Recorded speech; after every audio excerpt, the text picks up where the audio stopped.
Good afternoon.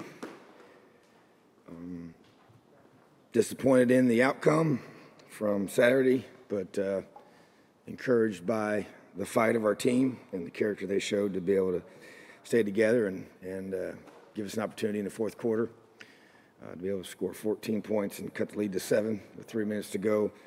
But then back to one of the points of emphasis and focus, which is to finish. And defensively did a lot of good things throughout the game, but didn't finish out the half, didn't finish out the game there, gave up that long run. It held them to 56 yards rushing up to that point, and then gave up a 75-yarder really to kind of make it very difficult. So disappointed in that, obviously.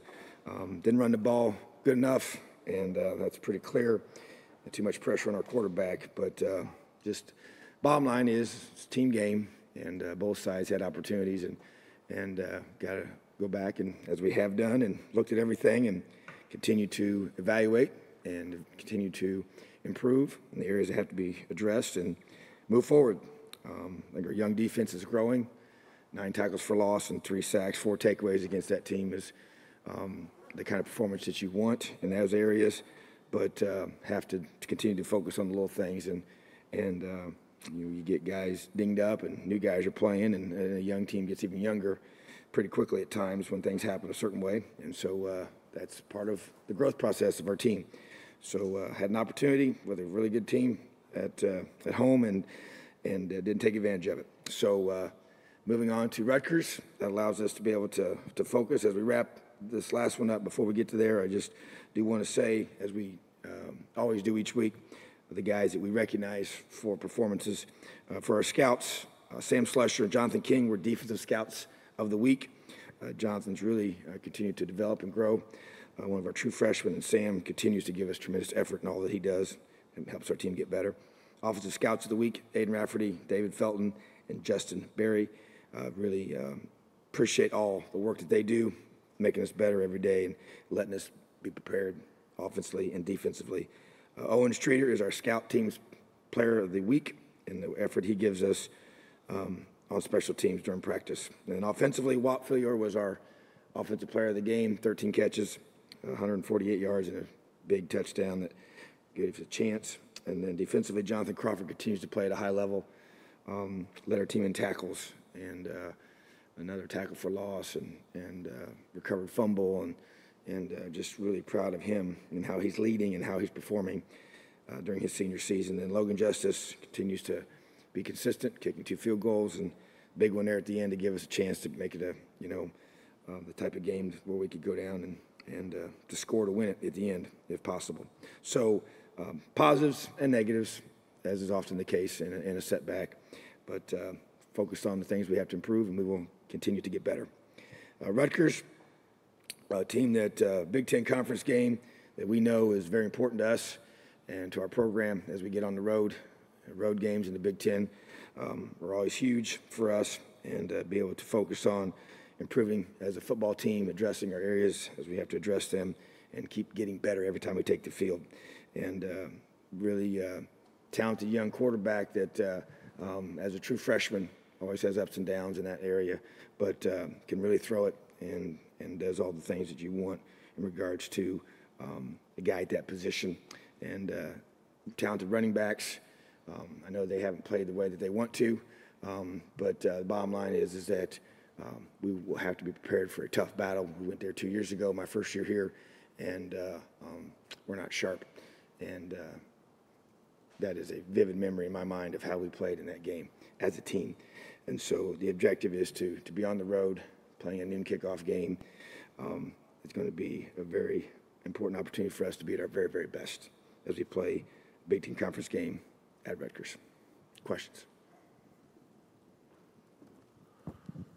You talked about Wap. He seemed okay after the game, but he seemed to have something that was kind of bothering him during the game. Just kind of, is there anything long-term concern with that? And also Luke, kind of what's his status going into this week? Yeah, Wap was hobbled a bit, as you could tell, but he's a tough nut and fought through it. So hopefully continue to get him better. But he made plays and had to kind of keep him going back and getting some treatment and getting it squared away. But he wanted to stay in there, and he was able to obviously stay in there, and I think he just needs to continue to work to get better. Regards to Luke, it'll be a game time decision. Don't know yet the status. He's obviously improving, and so getting closer for sure. So love to be able to get him back, but we don't know for sure if he will be. But need to have everybody as possible that we can get healthy, and if they're healthy, they'll play. If not, then we'll have other guys take their place. How about Cam Jones too? It looked like he got a little banged up. Yeah, he had to come out of the game. So once again, he's on our list of game time decisions. We won't know until later in the week. Definitely do not know right now if he'll be available. One encouraging thing in that position is we have several guys that we feel have the ability to do a great job there, which is not was not in that way in the past. And so, but got guys there that will be in position. Got some good work today with a couple of younger guys and get them ready to go if they need to be able to play that position. Yeah, in addition, Marcelino has to sit out the first half as well. So we saw Fitz in there. Is Isaac James another? Who all are you talking about there? Yeah, Fitz is a guy that's played that position actually in the spring, played it, and I think he's a very natural guy there.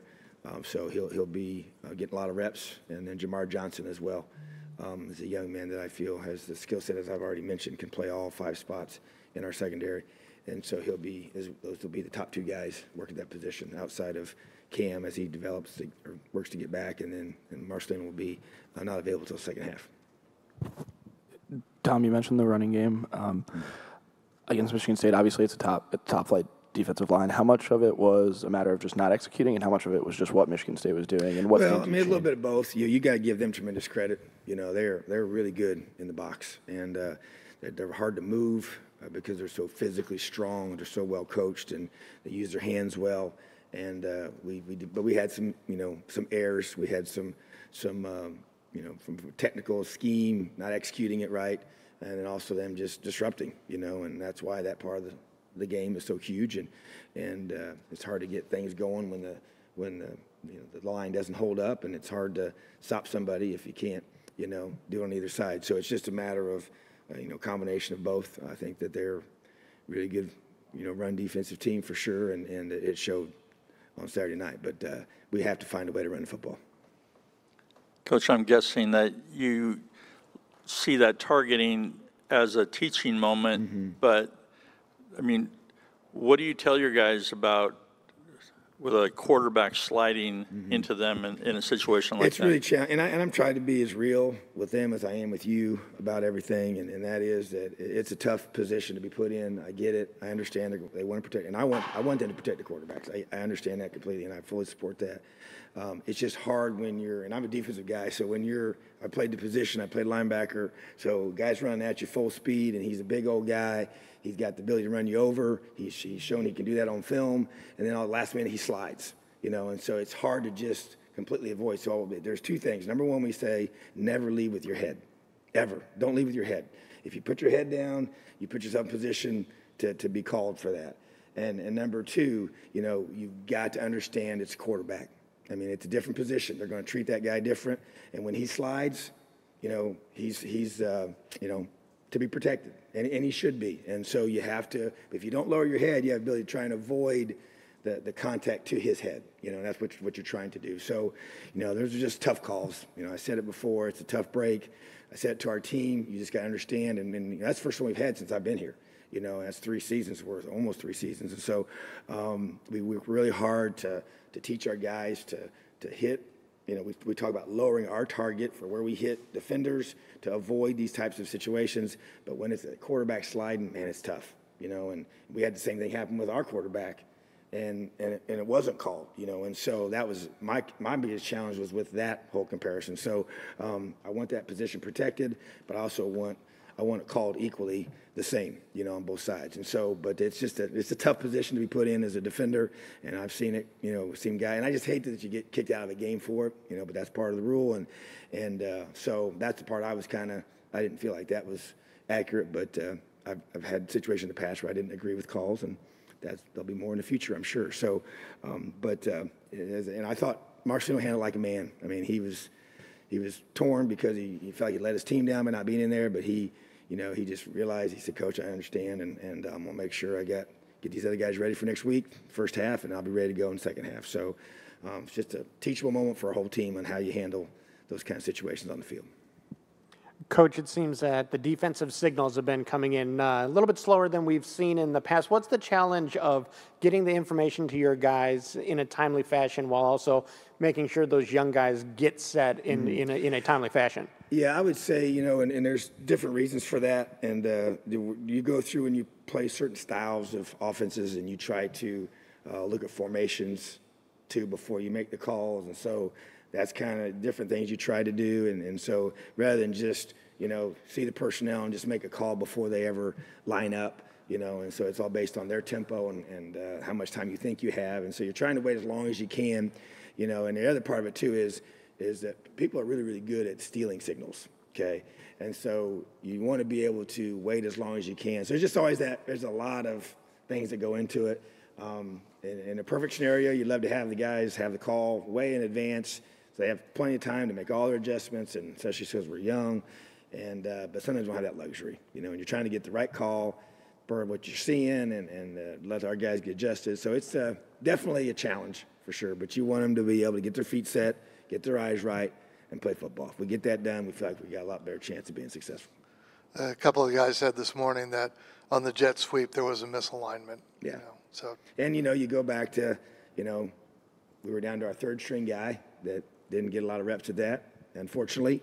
But matter of fact, I use that as a teachable time for our team in this morning's team meeting and say, hey, we got down to our third string guy was on the field at a critical time to go win the game, or give us a chance to go win the game. And so that just tells me you better be ready. If you're a third string guy and you think you may never see the field and you're not preparing the way you're supposed to prepare, you better, because you may be in there, because that circumstance happened to us during the game. And so, it's just and it's tough to get those guys. They're not going to get physical reps. They may have to just be mental reps during walkthroughs or be on the side watching things or watching film. And so just a great reminder for all of us that's obviously part of it too. And, just it was a call we'd worked on and had used many times. And we were more aggressive for sure just because of the situation trying to get. We had 3 timeouts, never really talked about an onside kick because we didn't need to. We had 3 timeouts and 3 minutes to go in the game. And you have to stop them regardless, or else you're not going to get the ball back. And so bottom line is if we didn't have timeouts, we'd had to kick it onside kick for sure. But when you have timeouts and you can get the ball back and give you a chance to offense to go score a touchdown, which is what we were trying to do. Coach, I know how important special teams is for you. How disappointing was it on the fake field goal to kind of be caught off guard with that? And the thing that really is frustrating is we called a call for that purpose. We thought they were going to fake it. And so didn't execute it, and that's really, get you.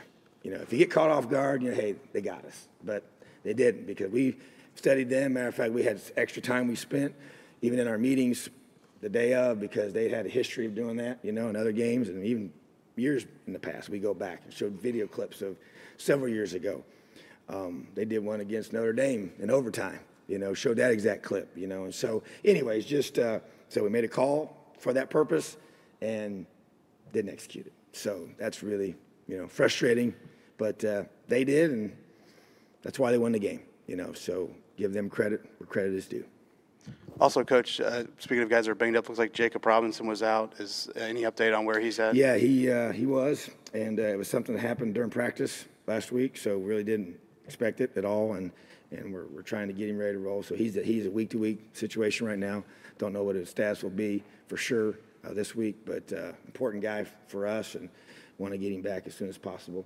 So, but yeah, he's definitely did not play, did not dress.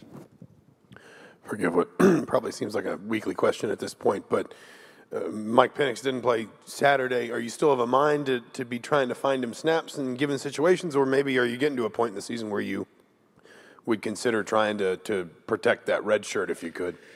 Well, right now you look at it, you have, he's played in 2, and so you have 2 more to work with. So it still gives you that flexibility, but I think that at the same time, as I've said before, he's our backup quarterback. He's our number 2 quarterback. And so, I expect him to play, and so we'll see how that all ends up, working itself out. If it continues to be the case where he doesn't play enough and you have a chance to redshirt, I think you have to use it as a thought, But right now, when you're the backup quarterback, the chances of that guy playing is pretty high. And so, but that final decision has not been made yet, no. Obviously, you got 2 more games left to work with, and we'll see how that plays itself out.